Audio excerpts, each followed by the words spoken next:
Does one of America's most illustrious physicists think about global warming? That's the topic of tonight's From the Stacks, with our guest, Dr. Will Happer, the Cyrus Fogg Professor of Physics Emeritus at Princeton University. It's going to be a good show. I hope you'll stick around.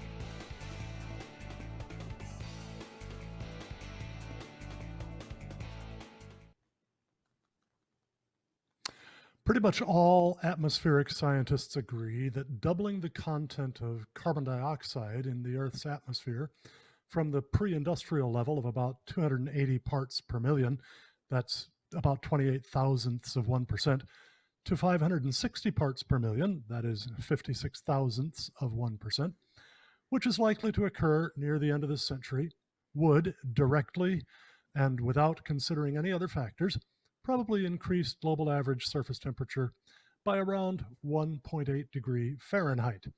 Some, however, think that the indirect effect will be much larger, increasing global average surface temperature by 2, 4, even 6 or more times that much.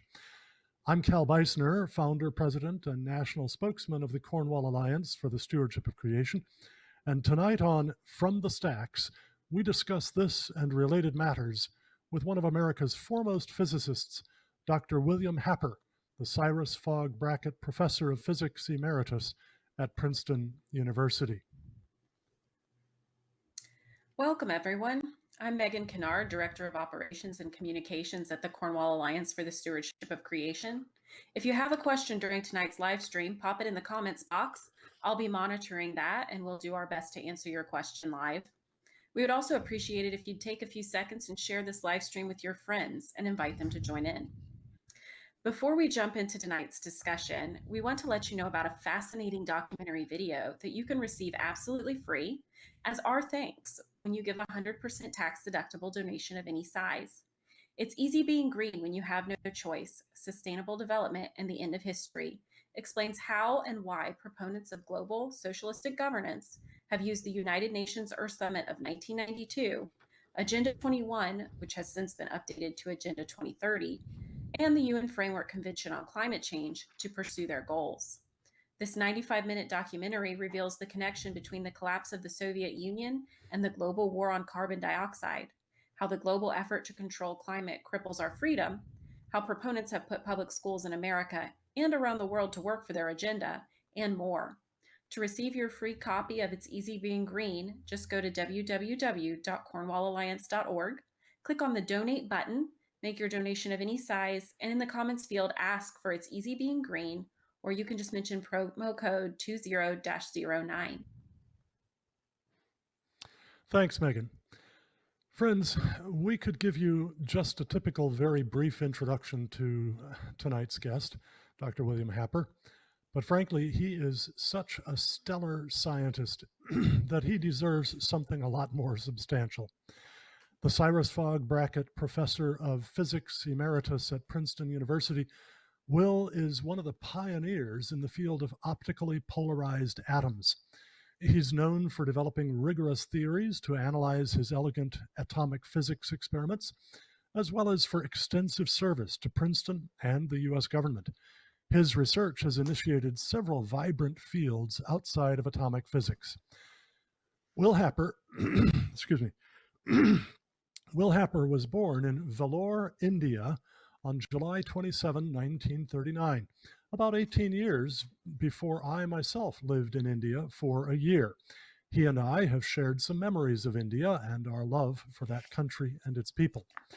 He and his mother, Gladys Morgan Happer, a medical missionary, soon came back to the United States, while his father, Colonel William Happer, served with the Indian Army in the Middle East and North Africa during World War II. Will was on one of the few ships from India to the United States that was not sunk by U-boats. Near the end of the war, he lived in Oak Ridge, Tennessee, where his mother served as the first medical doctor at the Oak Ridge National Laboratory. That lab was started as a part of the Manhattan Project.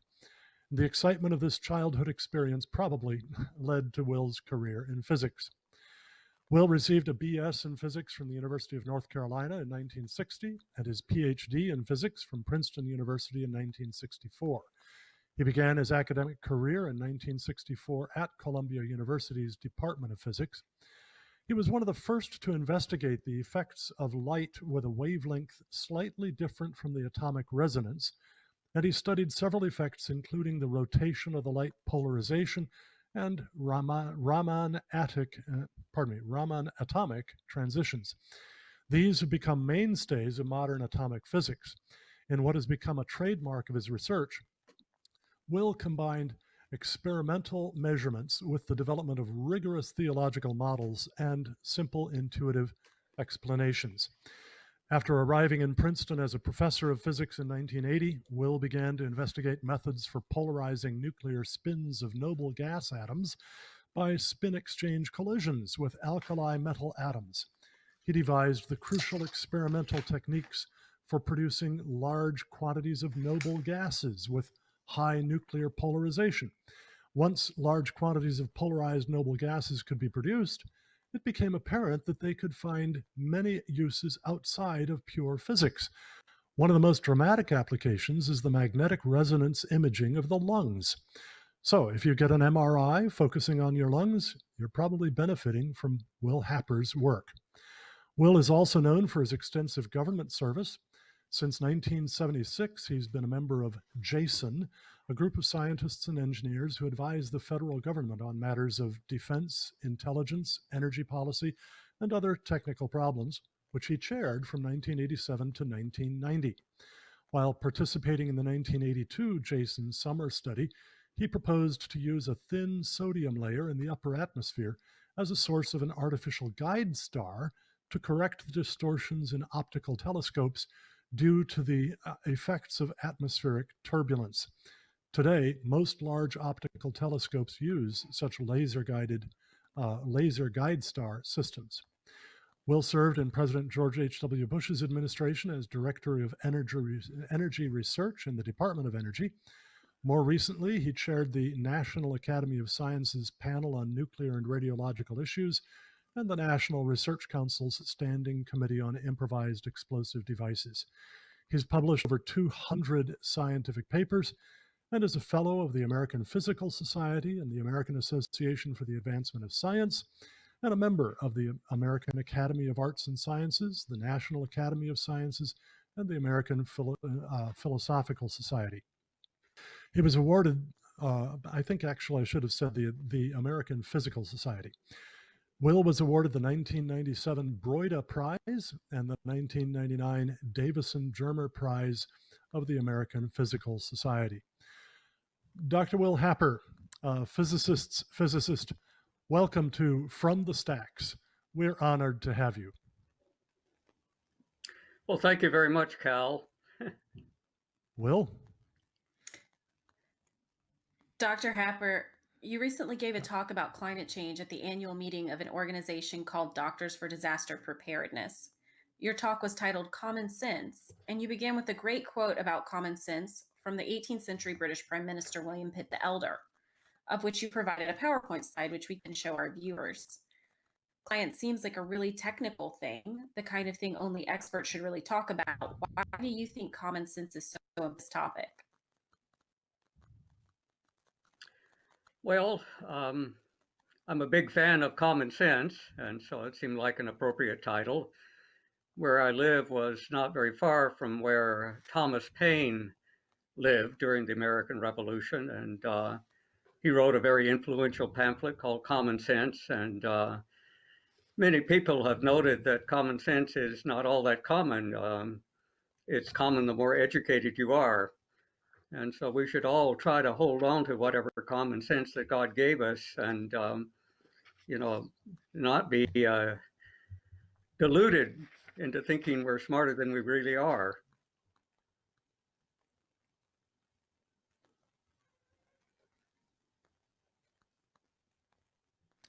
I'm sorry, I'm dealing with some technical problems here with my microphone. Will, You've become quite outspoken in your rejection of the widespread claim that human emissions of carbon dioxide and other greenhouse gases uh, are causing potentially catastrophic global warming. Your degree is in physics, and the quick review I gave of your professional work doesn't refer to your having studied meteorology or climatology, the two disciplines that seem most relevant to climate change. Why should anyone trust your judgment about climate science? How does your work relate to the crucial issues in it?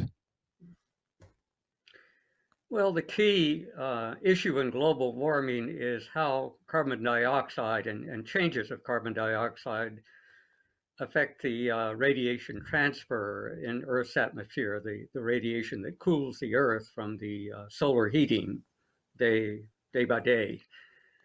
And that's an area that I've devoted much of my life to. I understand more of that than most people do in physics or in climate.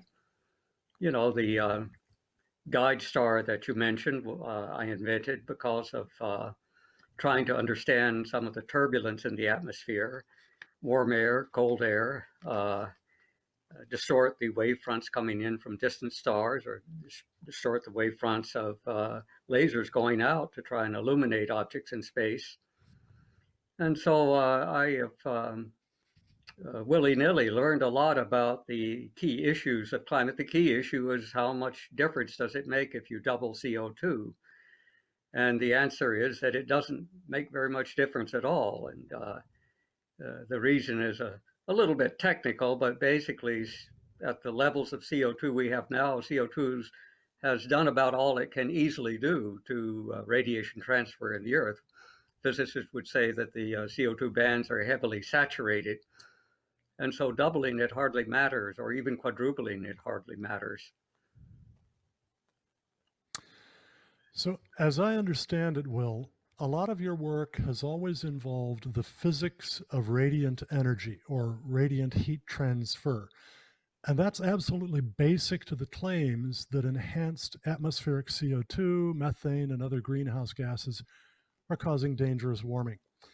Now, another of your slides in your talk for Doctors for Disaster Preparedness illustrates how CO2 and methane contribute to the greenhouse effect. I want to ask you to walk us through that slide with some detail, but before I do that, let me see if I can state in fairly simple layman's terms what we mean by the greenhouse effect. And when I'm finished, please correct and clarify if I'm leading anybody astray. Some gases, like oxygen and nitrogen, are transparent to energy in both the visible, the light, and the invisible, the thermal or heat spectrums.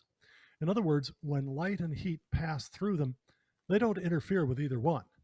Other gases, like carbon dioxide and methane, are transparent to energy in the visible spectrum, such as light, but opaque in the invisible spectrum, that is, as heat.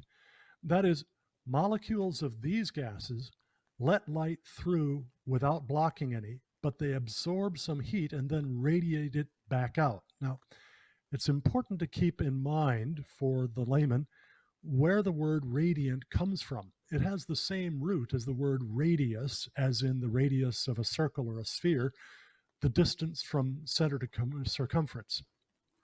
Heat moving in one direction that is absorbed by a molecule of CO2 gets released by that molecule spherically. So some of it heads back where it came from, toward the Earth's surface.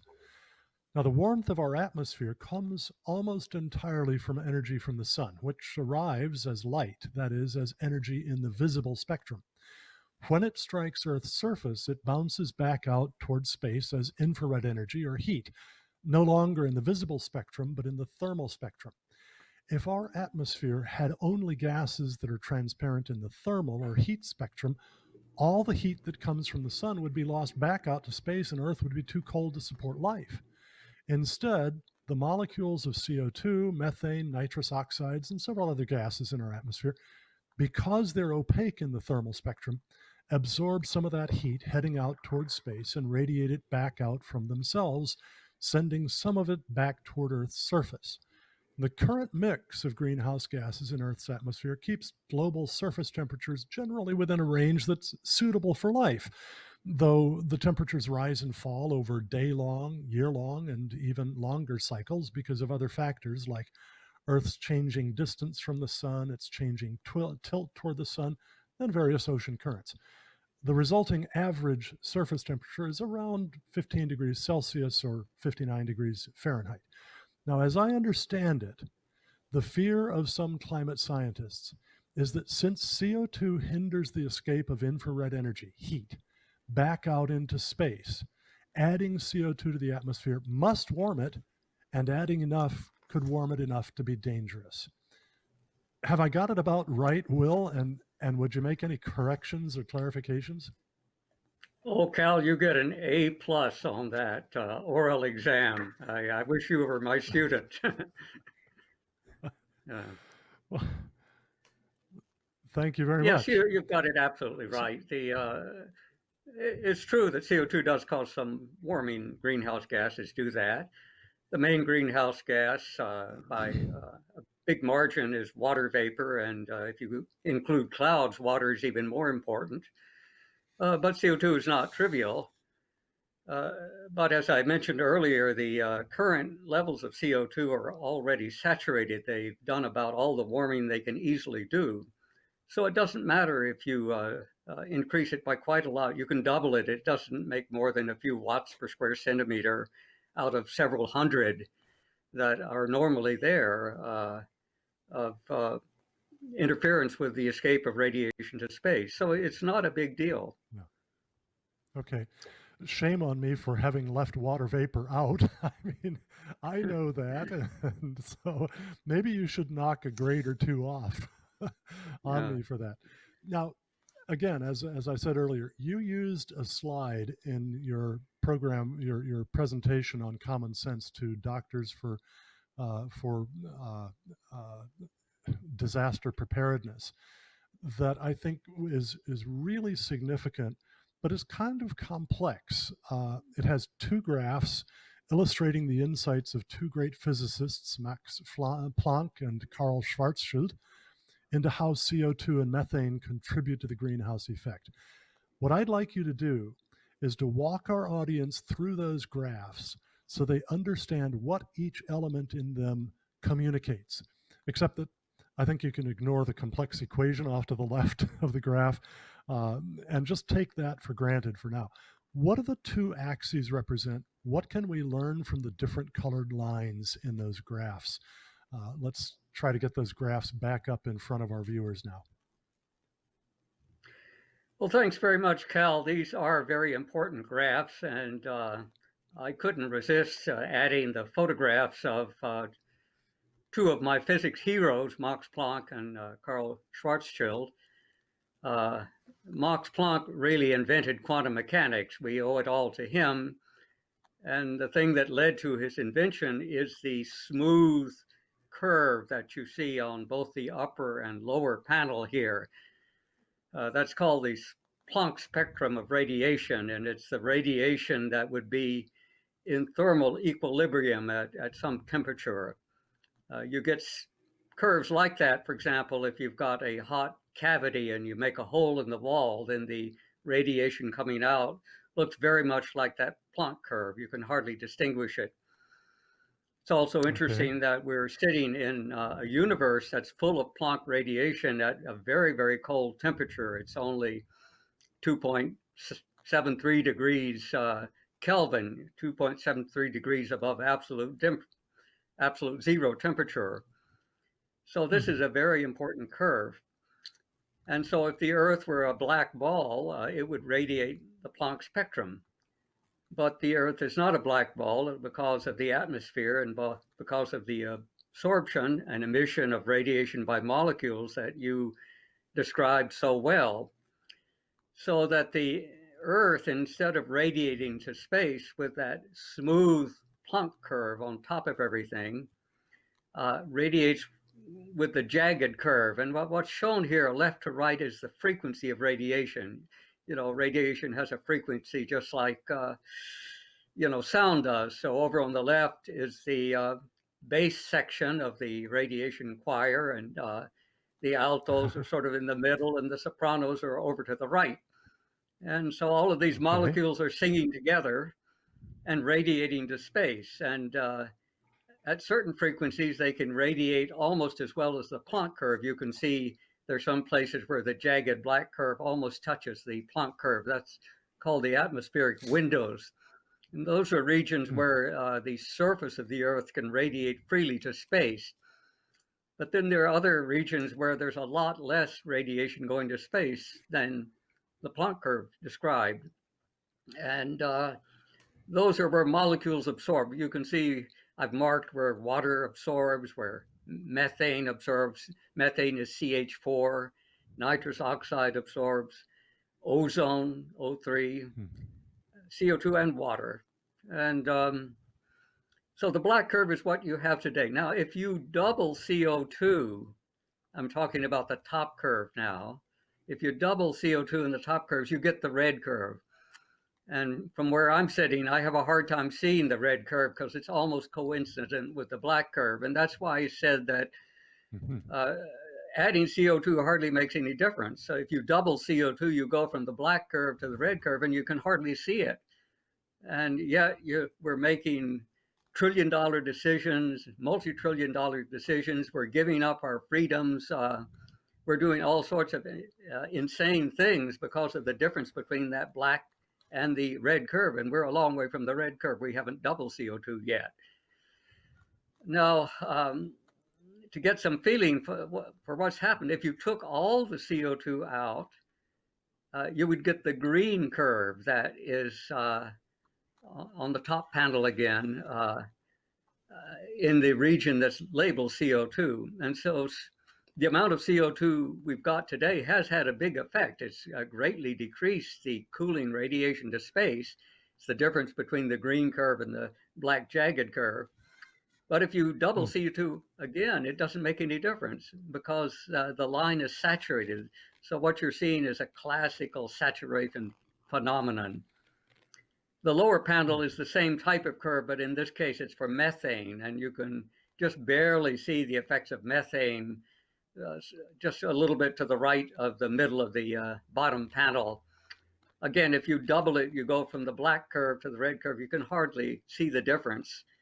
And if you take it all away, you go from the black curve to the green curve. Again, it's not very much. So methane is not a very important greenhouse gas. It's true that methane is less saturated than water. So per added molecule, you get about 3 times as much. I'm sorry, you get about 30 times as much change in radiation per methane molecule than CO2. So per molecule, methane is much more important than CO2, but you have to remember that we are increasing CO2 at 300 times more fast than we're increasing methane. So actually, when you take into account the rate of change of these greenhouse gases, CO2 is still the major player. Methane is maybe 10% at best. And methane's rate of increase is not very stable. Sometimes it increases, sometimes it nearly stops. But CO2 is going steadily upward because of the burning of fossil fuels, probably for the most part. There may be some natural sources too. That's not a bad thing. You know, CO2 really is vital for life. We're made of carbon, you and I, and so more carbon is definitely better. Greenhouse operators routinely add CO2 to the greenhouse so that they get better flowers and better fruits and vegetables. They get a better price for them when they sell them. So you have to pay for the CO2, but it's worth investing in the CO2 for your greenhouse because the payoff more than covers the cost. Okay. Thank you. Thank you for that explanation, Dr. Happer. I want to real quickly say welcome to those of you who just joined us. I saw a number of people just hopped on in the last 5 minutes or so. We will post this full video at the end of the live stream. So you can come back and watch the beginning of it if you'd like.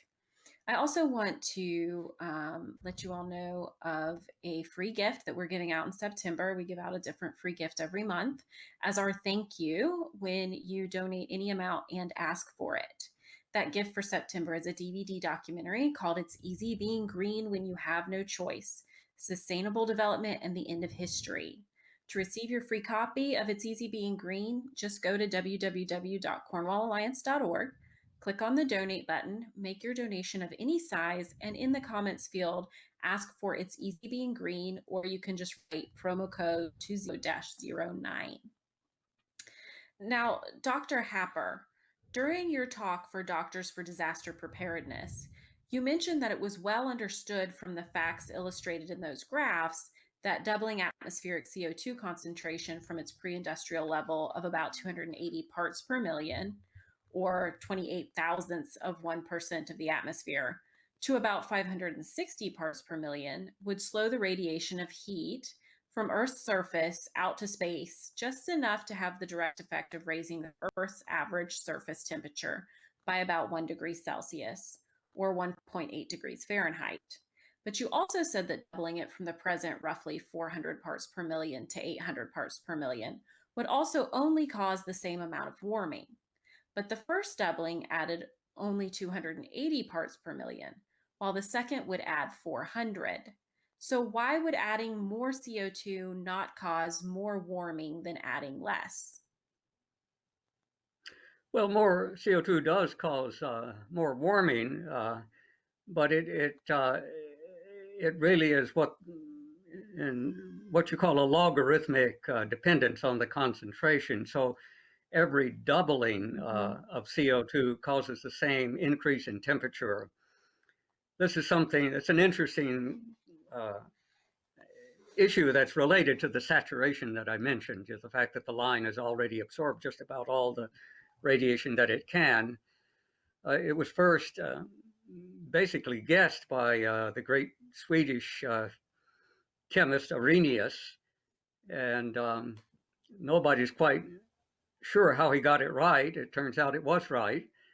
It's very special to CO2. It's not the same for water vapor at all, or for methane or nitrous oxide, other naturally occurring greenhouse gases. They don't go exactly logarithmically. They're better approximated as a logarithm than just proportional to the concentration, but nevertheless, CO2 is really good. It really fits that law well, and you can measure that experimentally. That's very well understood. You know, I've heard this illustrated sometimes this way. You know, if you take a clear glass window and you paint over it with one layer of white paint, you cut out a whole lot of light with that one layer of white paint, but not all of it. Some light still gets through. You paint over a second layer of white paint and you cut out some more light, but not as much as you cut out with the first layer, even though it's the same amount of paint that you've added. And that's because there wasn't that much light left to cut out. And then with the third layer, okay, you'll cut out a little bit more, but not as much as with the second layer, let alone the first layer, because there's just not that much left to cut out. And so it's what happens there is you start to reach that saturation. You've already cut out as much light as you could with those first two or three layers. That's right, Cal. Anything more that you add doesn't do anything, right? Yeah, that's exactly right. I mean, basically, at these levels, CO2 molecules are getting in each other's way. You know, so the first few molecules near the surface absorb most of the light that they can, and radiate most of the light that they can, and so it's very similar to what you described. The only difference is that rather than being white, CO2 absorbs in a fairly narrow band of spectrum. So if you could see in the infrared, you know, CO2 would look green, right? It's right in the middle of the spectrum, just like green is in the middle of the visible spectrum. Okay. But you would still, so what you you're would saying, still see around at low frequencies and high frequencies, no matter how much CO2 you add. Okay. So what you're saying is that the direct effect of adding CO2, methane, and other greenhouse gases to the atmosphere would be relatively small. And I've also heard you say that it would be mostly beneficial. Why do you say that it would be mostly beneficial And if the small amount of warming as the direct effect from doubling CO2 is so well understood, why do so many climate scientists think that enhanced CO2 will cause much more warming, perhaps 3, 4, 5, even 6 or more times as much as the direct warming, enough to make it dangerous? And why do you disagree with them? Well, the issue here is whether the direct warming of CO2 will increase the amount of water vapor in the atmosphere, and especially at higher altitudes. And that's really more a matter of conjecture than something that you can measure or prove. In fact, I think all the observations suggest that the effects of water vapor are probably there, but they're probably very small. Certainly not nearly enough to cause 4 degrees centigrade or 5 degrees centigrade. I would be very surprised if they could even double the direct warming of CO2. Yeah, I've done those calculations myself. I don't see how you can get it. Yeah, but it's a tricky thing because we don't understand how water vapor responds to little warmings and coolings of the surface of the Earth, and especially the surface of the oceans. The Earth, after all, is 70% ocean. And furthermore, we don't understand what happens to clouds. So the idea that you can do a first principles calculation of the effect of water vapor feedback is just, it's not supported by any common sense. We come back to common sense again. And You know, Will, earlier today I was on the phone with Dr. Roy Spencer, who I'm sure you know, and he's a climate scientist at the University of Alabama. He's actually on the board of directors of the Cornwall Alliance. And Roy used a phrase that you just used, and you said that you think that they cannot calculate from first principles that indirect effect of adding CO2 to the atmosphere on temperature, on global temperature. Roy also made the same point to me in conversation today. What are the different ways to try to calculate that as opposed to first principles? Well, the first way was suggested by a colleague of mine here at Princeton, Professor Manabe at the Geophysical Fluid Dynamics Laboratory many years ago. And he suggested that if you warm the surface of the Earth, that the whole atmosphere will warm, and at the same time, the relative humidity of the atmosphere will remain fixed. Relative humidity measures how uncomfortable you are on a hot day. If it's high relative humidity, like it is in Princeton in the summer, 90 degrees feels really hot. But if you're in the desert, 90 degrees and a nice dry day, you hardly notice it because you're able to sweat and cool off very efficiently. So this assumption of constant relative humidity turns out to greatly increase the water vapor in the upper troposphere, the part of the atmosphere that's mostly involved in our weather and in radiation to space.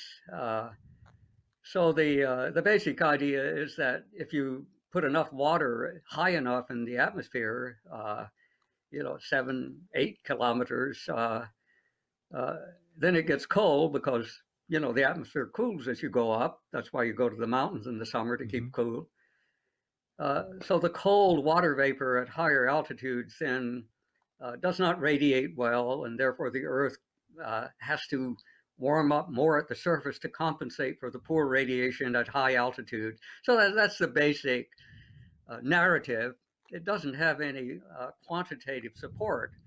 It's actually quite hard to measure relative humidity. We try to do it in many ways with satellites. Roy Spencer has been very important, and some of the ways that that's done with microwave radiometers. He invented many of them. He should have gotten a prize for it, but he's on the wrong side of the politics. And but The other ways you can measure it are you can launch balloons. We launch thousands of balloons all around the world, radiosondes that go up and measure the temperature and the humidity of the atmosphere and radio that down. And but the humidity sensors on these things are not all that good. And so I would say in general, we really don't understand the altitude dependence of water vapor at all, even today. And that's a key part of these claims of big positive feedbacks, much more warming than you get directly from CO2. And then a final point is that, of course, if you change water vapor, you're going to change clouds too. So the slightest change in cloud cover is easily equal to doubling CO2. And there are a lot of clouds on the Earth. On average, about half of the Earth is covered with clouds. So if you, for example, increase low clouds, like these stratus clouds over the South Pacific by a few percent, that's enough to completely cancel any warming from CO2. And so one of the big mysteries about the Earth is that the temperature has been so stable for really billions of years. The Earth, a big puzzle in geology is the faint young sun paradox that, the sun was a lot less bright 4 billion years ago when Earth first formed. And so you would think that the Earth would have been frozen solid, yet there is very good evidence that there was water on Earth even 4 billion years ago. How could it be? Because the sun was so dim. So it seems like there's some kind of thermostat. It probably involves water and clouds that has kept the Earth's temperature from going up very much or from going down very much, for example, in the early history of the Earth when the sun was so faint. So there's a lot that is not very well known about climate, but one thing is sure, that CO2 is not a very major influence on climate. CO2 is not the climate thermostat, no matter what you hear. It doesn't matter how many times you repeat it, it isn't true. Yeah. Years ago, back right about the time that the Cornwall Alliance was getting started, Roy Spencer gave a talk for a small meeting that we hosted in Washington. And he, of course, has specialized in studying how clouds respond to changes in Earth's surface temperature. And his measurements from satellites indicate that instead of acting as a positive feedback, actually enhancing initial warming to make it greater, clouds tend to act as a negative feedback, reducing initial warming. But he also pointed out what you've just said, that frankly, there's a whole lot about clouds and water vapor and everything else in the atmosphere that we just don't understand. And then he actually broke into a little bit of song. Roy is a guitar player and plays in a band, in the worship band at his church, as a matter of fact. And he broke into song, singing a little bit of the old song "Both Sides Now" by Judy Collins. Remember, that has the line, Yes, "I've looked at clouds from both sides now," and she says, "And we really don't know clouds at all." And I just thought that was delightful on Roy's part. I like that about you scientists who combine art and literature and physics and chemistry and things like that. So it really is a Roy's matter of absolutely right. feedback. And, just to add one more thing, it's obvious that low clouds cool the Earth. If you're out on a summer day and a cloud goes by, it's cooler. If there's an eclipse of the sun, it cools very, very rapidly. So anything that shades the sun reaching the surface of the Earth, which low clouds do, will cool the Earth. So the whole argument is, what is the relative contribution of low clouds, which is the ones that we usually see, which definitely cool the Earth, and very, very high clouds close to the top, close to the troposphere, where jet planes fly, which may warm the Earth. They're so cold that they don't radiate very well up there. But low cloud is still warm, so it radiates fine. It doesn't matter that it's blocking a little radiation from the surface, its top is still radiating quite efficiently. Okay. So now we've actually kind of skipped ahead a little bit in what I had planned to talk about. I hadn't really intended to bring clouds in quite this early, but it really is then, the difference between those scientists who say, if we add more CO2, it's going to make a big difference in global temperature, and those who say, no, if we add more CO2, it's going to make a very small difference. It all comes back to feedback mechanisms, the various ways that other parts of the climate system respond to the initial warming brought about by increased greenhouse gases in the atmosphere.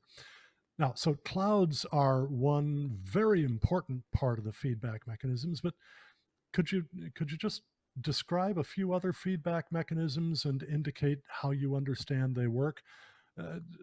Recognizing, as you've said, that there's a whole lot that we still just don't know. I mean, there are some, I gather, we don't even understand whether they're positive or negative, let alone how big or small they are. Well, yes, you're right. We already began that discussion in talking about water vapor and clouds. And so water in all of its forms is the most important feedback mechanism around. After all, we're the water planet. We're the only planet in the solar system that's covered with water mostly. And that's what makes our world habitable. Thank God for the oceans, for water.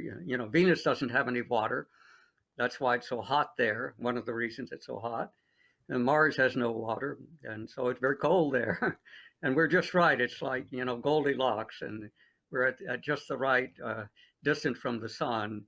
Venus is too hot, Mars is too cold. We're just right. But as I mentioned earlier, low clouds fundamentally are a negative feedback. So if CO2 increases cause more low clouds, then that will suppress the warming from CO2.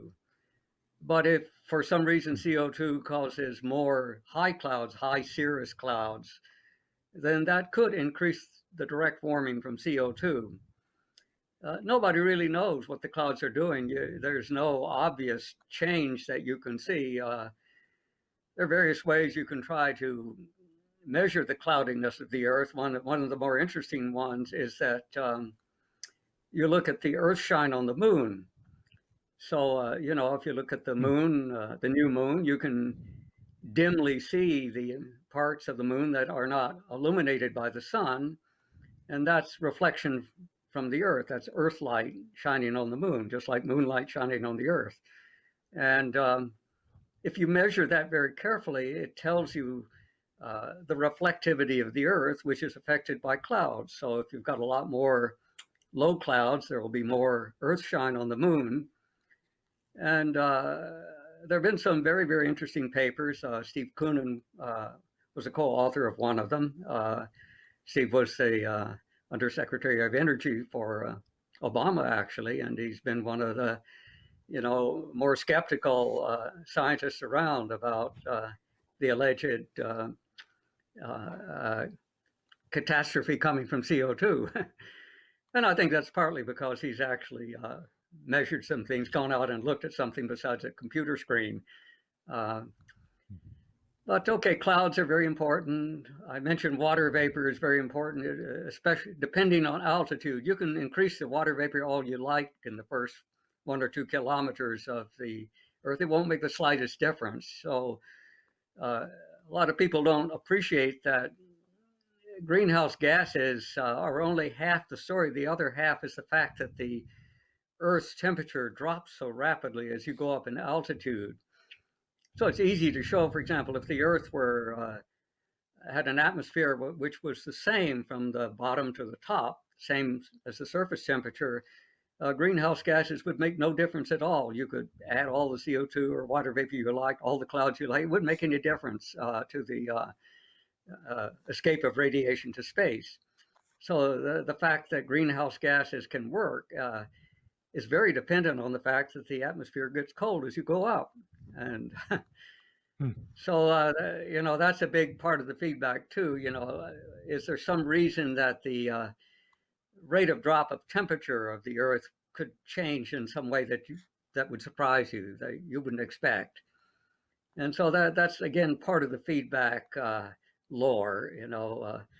So the feedback involves clouds. It involves the how much water gets to high altitudes as vapor. It involves the temperature profile of the Earth, the so-called lapse rate. The other thing that many people don't appreciate is that, you know, where we live near the surface of the Earth in the troposphere, the lower part of the atmosphere, a huge part of the heat flow doesn't come from radiation at all. It just comes from a rising moist air. You know, warm air rises up like a hot air balloon, and it carries a lot of heat up to high altitudes, and it's made even worse because of the condensing water vapor, which releases latent heat on the way up. So again, that makes you sort of scratch your head. The direct effects of CO2, I pointed out, are not very big. And furthermore, radiation isn't very important near the surface of the Earth, which is where we're mainly interested in temperature changes. Radiation is extremely important in the stratosphere because there's very little air movement up and down in the stratosphere. There's a lot sideways, but not much up and down. And so most of heat transfer in the stratosphere is by radiation, but that's not the case at all near the surface of the Earth. So there's a lot of just sort of obvious questions that anyone who knows about how the Earth works has to ask when he's told that the end of the world is coming if we don't surrender our freedom, if we don't stop using fossil fuels, go back to the Stone Age. You know, it's absurd. It's not true. Okay. All right. Now, I'd like to go back for a moment to your quote from William Pitt the Elder back at the beginning about common Cal, sense. Pitt said real quick, Cal, that we in have every... quite a few questions on Facebook. Oh, well, Cal, we why have don't quite a we few try to questions on take some of those Facebook. on? Yeah. Before we go back, we've got one from Guy who wants to know, Dr. Happer, if you ever discussed global warming with Freeman Dyson. Oh yes, Freeman Dyson was a very good friend of mine, and our views on global warming were much the same. We were actually writing a paper together, and alas, when he died earlier this year. But Freeman understood how shaky everything was, and he understood the benefits of CO2. And I wish he were with me today. Yeah, I wish you were still Thank you around for too. By that. the way, both you and he signed one of the documents that Cornwall Alliance put together, an open letter that we put together. So I was really pleased to have both of you on that. Megan, you got some more? I do. This one's from Keith. Why does CO2 not block incoming radiation, thus causing cooling? Well, let me repeat the question to be sure I'm answering the right one. Why does CO2 not block incoming radiation? Well, And then cause the main cooling. incoming radiation is from the sun, and CO2 is transparent to visible light. As Dr. Beisner explained earlier, the greenhouse gases are gases that are transparent to visible light, like light from the sun, but which are partly opaque to thermal radiation from the warm surface of the Earth or from the molecules that are radiating in the Earth. So you can see through CO2, you know, if you, I mean, you shouldn't be in a room with 100% CO2 because you will asphyxiate yourself. You know, it doesn't poison you, but if you don't get oxygen, you die. But at least But you you can wouldn't see go through it, blind, so you right? wouldn't know it was there. There is a tiny amount of radiation that is absorbed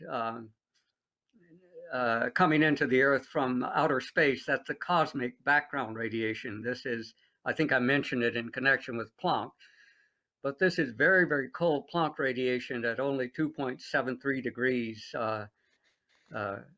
Kelvin, very close to zero temperature, absolute zero. And that is heavily absorbed by water vapor, especially in the atmosphere. And so it was a big headache in trying to study this cosmic radiation in the early days because of the absorption by gases in the atmosphere, mainly water vapor, but a little bit by other gases. So to see that, you really have to launch balloons, or you have to launch rockets, or you use other ways to get above the atmosphere so that the atmospheric absorption is not a problem. But that's not very much power there. It's about 100 million times less power than we get from the sun.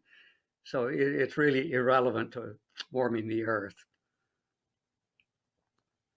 Okay, and we have a question from Heinz. We are approaching a solar minimum with solar cycle 25. This has an impact on cloud cover. Increased cloud cover lowers average global Earth temperature. Does this impact Earth temperature more than CO2?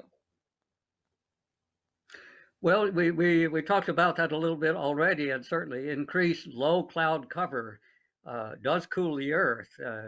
Anybody who's thank the Lord for a little cloud passing overhead on a hot summer day appreciates that. You do cool off. And there is some evidence, pretty good evidence, I think, that clouds correlate with the solar cycle. The basic idea is that clouds are nucleated partially by cosmic rays, and at the peak of a solar cycle, you have lots of magnetic field coming out of the sun. That's what makes the sunspots. And so the magnetic field shields us from the galactic cosmic rays that would normally come in and form clouds. So it's less cloudy when there are a lot of sunspots, and therefore the Earth gets hotter. I mean, it's a convoluted argument, but if you think through it, think about it a little bit for yourself, you'll get it right. Right now, nobody really knows enough about the sun to know whether, for example, we might get a repeat of the Little Ice Age because a long period of solar inactivity with far less sunspots, far less shielding magnetic field from the sun. I think it's a plausible theory. I think it's yet to be proven. Not much we can do about the sun. But don't ask. Please don't suggest that to Congress. Okay. Back to you, So Cal. now I would like to go back to your quote from William Pitt the Elder about common sense. Pitt said that on all questions affecting his liberty or property, he would consult, quote, the dictates of common sense, that he was apt to distrust the refinements of learning, that the ablest and the most learned of men are liable to deceive themselves and to mislead others. And he said it would be lamentable if nothing less than the greatest learning and talents were sufficient to direct our judgment. And then he insisted that Providence, that is God, had taken better care of our happiness by giving us the simplicity of common sense, a rule for our direction by which we never shall be misled.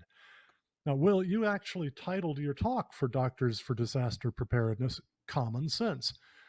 With all the technical stuff about radiative heat transfer, gases that are transparent or partly opaque to visible or thermal energy, changing concentrations of infrared absorbing gases in the atmosphere, and how those changes affect how the Earth cools itself from the energy it receives from the sun. With all that technical stuff, how in the world can common sense guide our thinking about climate change? Is there no place for the experts, or what place does common sense really play? Well, of course, there's a place for the experts. I consider myself an expert, and I have to struggle with this common sense issue all the time. If you're working on some theory and it's really beautiful and it has lovely mathematics to go with it. After a while, you forget that it's only a theory. And how could it be wrong? It's so beautiful. And so anyone who has been in that position will recognize what I'm saying, that if it isn't true, well, it ought to be, because it's so pretty. And but we should not ever let experts govern society. They have a terrible reputation of just always getting it wrong. And I don't know why that is. I'm really better with equations and instruments than I am with sociology, but I can observe, and I know that's true just from observation. I don't know why it's true. Who was it? Maybe William Buckley once said he'd rather be governed by the first 100 names in the Boston phone book than by the faculty of Harvard University, and he was right about that. It's there's something happens to your brains if you go to an elite institution. Yeah. Well, in some of our past conversations, Will, you've indicated that you embrace the Christian faith, that basically an infinitely wise God designed the earth and its systems. Genesis 1:31 says that when God looked at all that he had made, it was very good. Now, I've sometimes argued that to think that a truly minute change in atmospheric chemistry, raising carbon dioxide from 28 thousandths of 1% to 56 thousandths of 1%, would cause catastrophic global warming was equivalent to thinking that an architect designed a building so that if I leaned against a wall, all the feedbacks engineered into it would multiply the stress of my weight over and over until the whole building collapsed. Now, common sense tells me that architect wasn't very brilliant. Is it common sense for a Christian to make that kind of argument about the way the climate responds to changes in greenhouse gases? No, I think that's a good argument. And I mean, even, and I'm not an expert in theology, but even if you leave theology out of it, the fact that the Earth's climate has been so stable for so long suggests that there is some kind of negative feedback about almost anything that affects the climate. For example, there's some who argue that the Paleocene thermal maximum, thermal whatever it's called, there was this period when, for a very short geological time, a few 100,000 years, the Earth appeared to get very much warmer, and some think that was due to a burp of methane. Who knows what it was? But anyway, the point was that it almost immediately recovered. It didn't run away. It didn't get pegged at a new high temperature level. It returned to the previous level. You can't even see the effect in the fossil record on land, of land animals, land plants, and the only evidence for it is from the deep sea, microorganisms. So there's a lot of evidence that there's something about the climate system that makes it quite difficult to perturb for long. Of course, we do see these long-term effects probably due to the orbit of the Earth and the precession of the Earth's axis that Milankovitch first pointed out seem to be connected with the ice ages. But that's an external influence that you can understand. It's relatively slow. You're talking about thousands and thousands of years for changes of these orbital parameters. But I don't see any evidence that the Earth's climate is unstable, that there are tipping points. I don't think tipping points exist. Yeah. One of the things that I've just been reminded of is that the whole notion that the climate system is dominated by positive feedback mechanisms, which is what's necessary for warming indirectly from CO2 to be much greater than direct warming from CO2, that notion would entail really that the climate system is very, very fragile, which would in turn entail that there have been enormous shifts up and down, up and down, and up and down in global average temperature. But actually, over time, yeah, it's gone up and down a few degrees, but not by massive amounts. And so basically, instead of the climate system being very, very fragile, likely to be knocked into catastrophic changes from slight perturbations, it's actually pretty robust, pretty, I might call it self-correcting, and somehow or other set up so that if you bring in some outside force, pretty quickly it tends to return to its normal. So as I understand it, the various climate models, the mathematical computer-run models that the UN Intergovernmental Panel on Climate Change, the US Global Change Research Program, lots of other government bodies depend on, these models consistently predict much more warming from CO2 than you think is likely. And I had intended at this point to ask you why that was so, but I think actually you've probably already covered that for us. You kind of got ahead of my plans.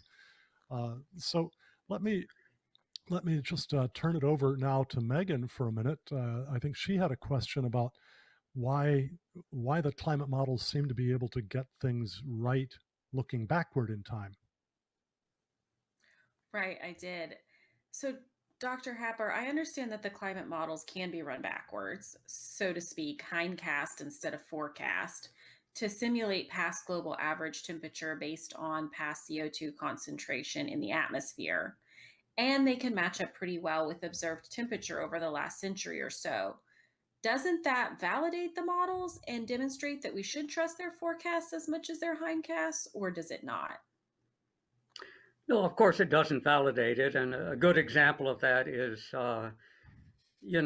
models for the stock market. You can subscribe to people who will fit every wiggle of the stock market for the last 100 years and, try and make your bets about which stock to buy. People have been doing that for, a long, long time, many, many decades. It never works. You might as well flip a coin. You could save the subscription price.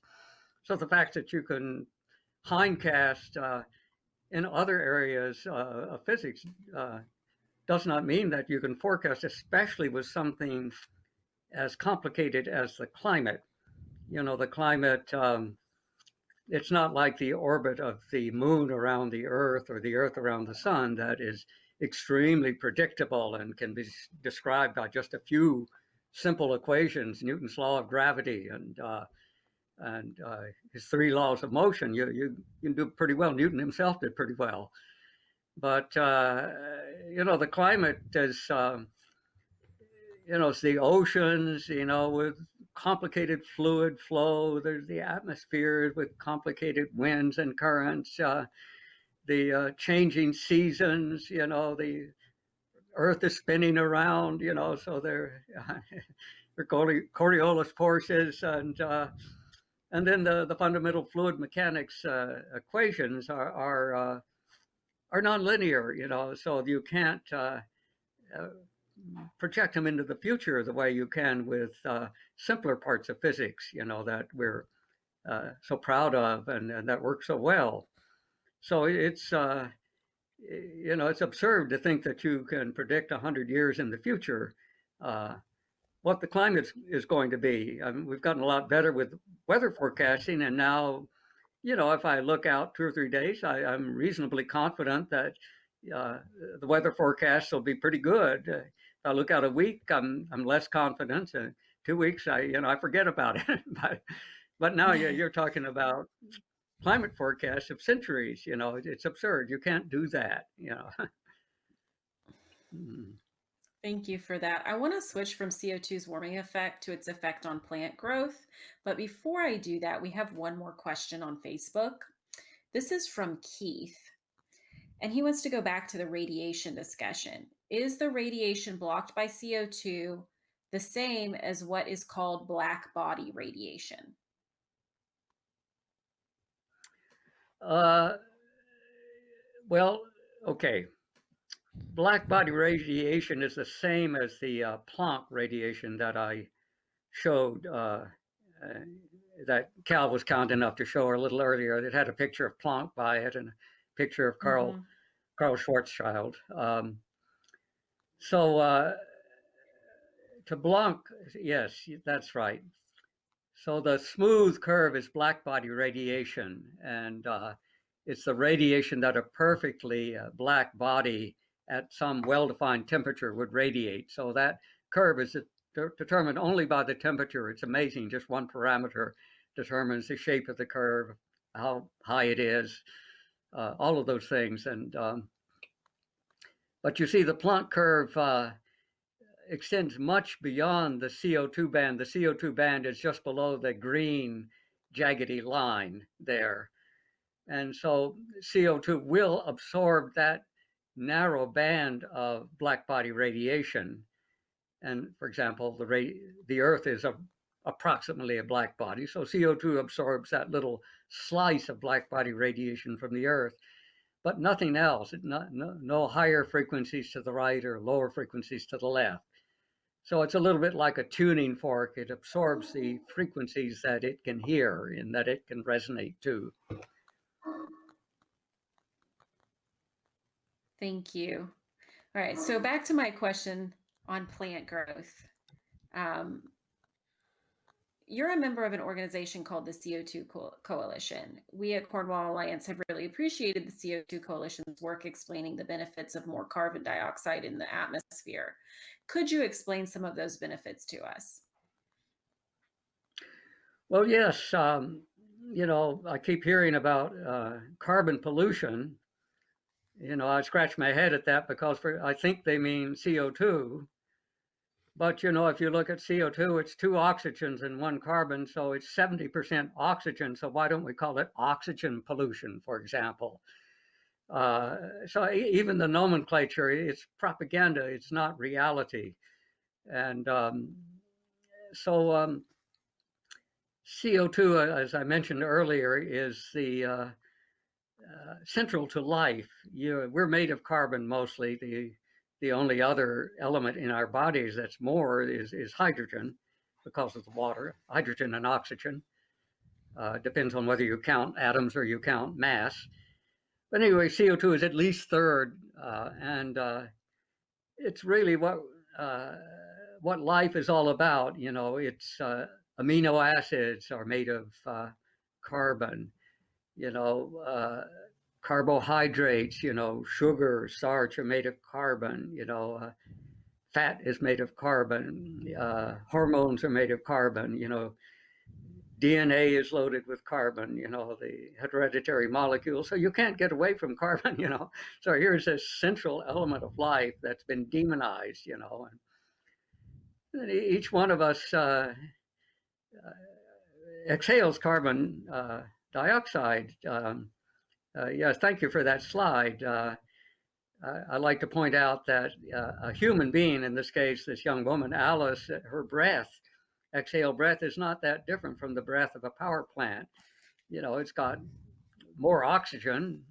Power plant uses as much oxygen as it can, but it's comparable amounts of water vapor and somewhat less CO2, but not negligible CO2. A typical person breathes out about 2 pounds of CO2 per day, as it says on the slide here. That's a lot of CO2 when you multiply by the population of the Earth. What are we going to do to get rid of carbon pollution, get rid of people? And don't laugh, people propose that. Some of the fanatics want to lower the number of people on Earth to less than 1 billion. Now, the main benefit of CO2 to life is because plants use CO2 to do photosynthesis. So a plant needs a CO2 molecule, it needs several water molecules, and it needs light from the sun. It needs visible photons from the sun to put this all together and to make sugar. So plant combines water and CO2 and the energy of light to make sugar. So it stands to reason that if you've got more of one of the prime ingredients, CO2, the plant will work better. And that's true. That's why you add CO2 to greenhouses, is because the additional CO2 makes the plants grow better. And the reason that CO2 helps plants so much, there are really two main reasons. And one of them is just the fertilization effect. But the other is that if you're a plant trying to get CO2, you don't suck it up through your roots. It's not like water that comes up from the ground from your roots. It comes from the air. And so you have to have holes in your leaves. They call them stomata, little mouths in Greek.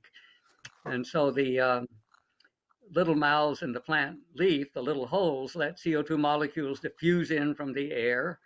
I'll try and use my fingers, so molecules diffusing in. But for every CO2 molecule that diffuses in, 100 water molecules diffuse out the other way.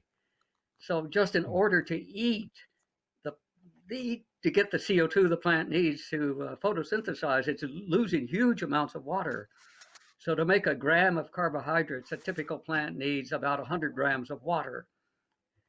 And so one benefit of more CO2, and why the Earth has always been greener when there was more CO2 than now, which is most of the time, we're in a CO2 famine now by geological history standards, is that in these high CO2 times, plants could grow in more arid regions that today are deserts. If you have 2 or 3 times as much CO2, the edges of deserts will shrink. There will be far fewer deserts on Earth, because what's a desert now will have enough water for plants to live.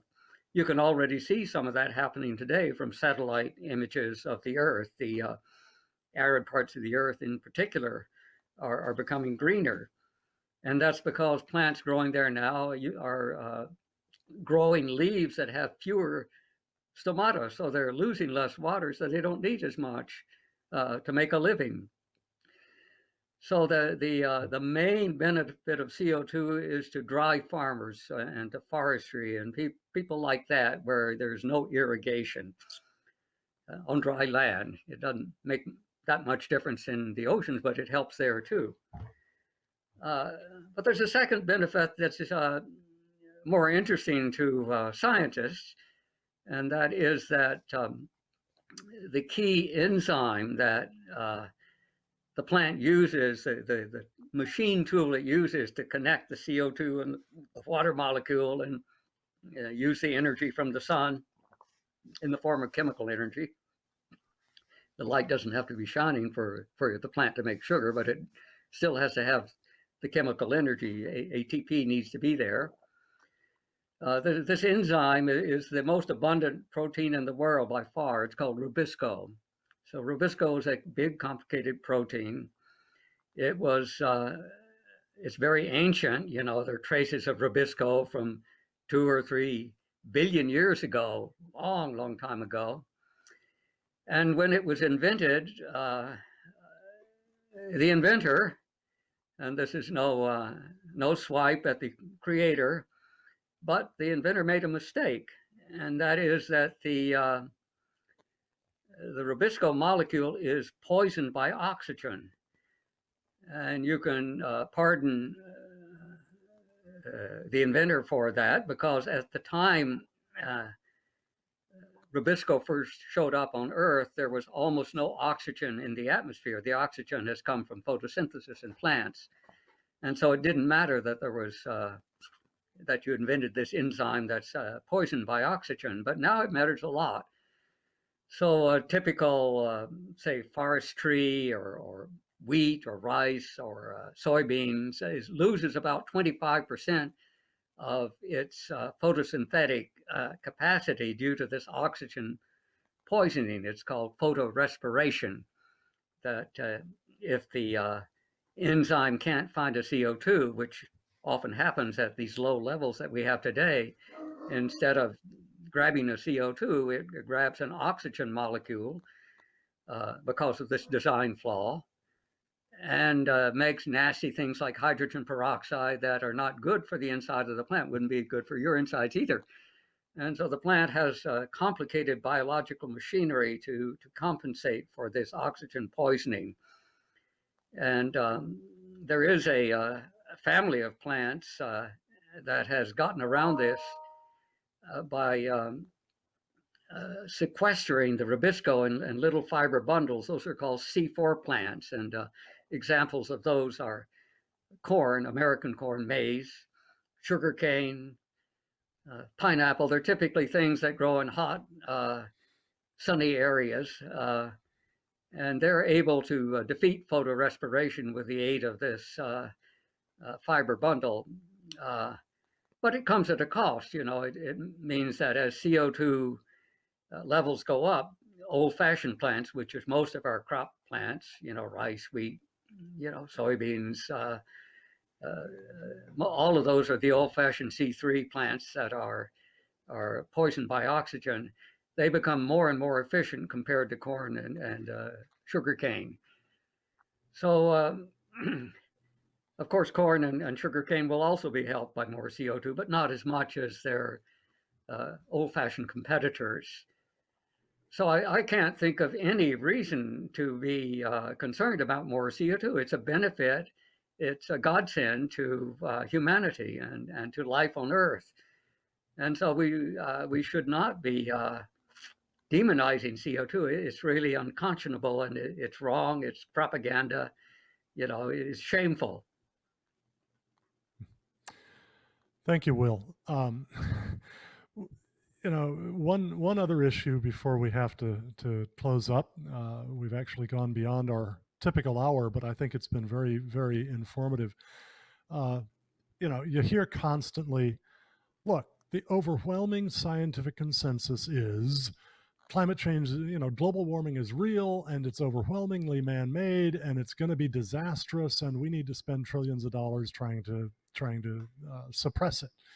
97% of all climate scientists agree, or sometimes people will even say 97% of all scientists agree with this. Real quickly, what do you do in response to that kind of a claim? Well, there's several things you can. First of all, you should point out the claim itself is false. It's not true. If you look at where it came from, it was a ridiculous, set up piece of propaganda. And the second response is that, truth in science is determined by observation and comparing your theories with what you measure or what you observe. And it's not determined by a vote. We didn't vote on the law of gravity, or we didn't vote on, nuclear fission. It was something that was discovered. And that's why it's true. And it's not because people voted on it. And, there was a famous paper in Germany in the Nazi period. It's called 100 Autoren gegen Einstein, 100 authors against Einstein. And so you have 100 distinguished German physicists saying Einstein was wrong. And Einstein's rejoinder was, well, if I was really wrong, one with a good argument is all you need. And so 97% has never meant anything.